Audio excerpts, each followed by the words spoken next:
Hey guys, it's D-Money Bala. The GPU market is insane. So today we're going to be looking at a 1050 Ti that was a budget option back in 2016 or 2017 when it launched.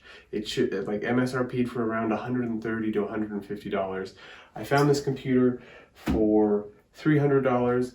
1050 Ti's are going for as much as $220 on eBay right now, probably averaging somewhere around like $180 to $190. The GPU market's just insane. So I figured, why not look at some performance bang for buck computers. So this has an i5-7500, 16 gigs of RAM, an SSD, and a hard drive for the games. So we're going to be playing some games on it, and we're going to see how it does. Here's Call of Duty Warzone. We had it play at 1080p with the lowest possible settings. We got an average FPS of 57.5 and a 1% low of 40.3 frames per second. I did try this out at 720p and was able to get an average frame rate of 92.5 frames per second. So yeah, depending on what kind of frame rates you're targeting, this card should be good at 1080p if you've got a low refresh rate monitor. But if you wanted something more competitive, it's probably better to upgrade to a better card. Please subscribe to my YouTube channel.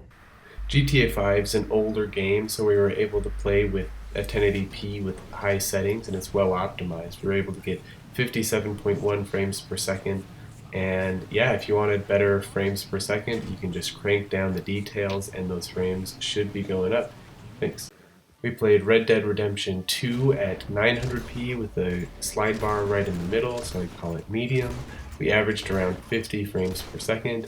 If the pixels look weird in this, it's because I was recording the game while I was playing it, but without recording it looked pretty good, and 30 frames per second with the lows was reasonable for this game. It's pretty demanding, but I was pretty impressed with this card that it was even able to play it at 900p. We also played Doom Eternal at 992p with ultra settings. We got an average of 60.8 frames per second, and it looked really good. I just went with the GeForce recommended settings for this, and I didn't realize that I was playing in 992p because it looked like 1080p to me, so I didn't really notice a difference until I looked at the settings bar. So yeah, really good game. As you can see, this card is really good if you're going to play older titles, but newer, more demanding titles such as Call of Duty, Warzone, or Black Ops, you're going to need to crank that down maybe to 900p or 720p, and if you want to play competitive frame rates near 100 frames per second.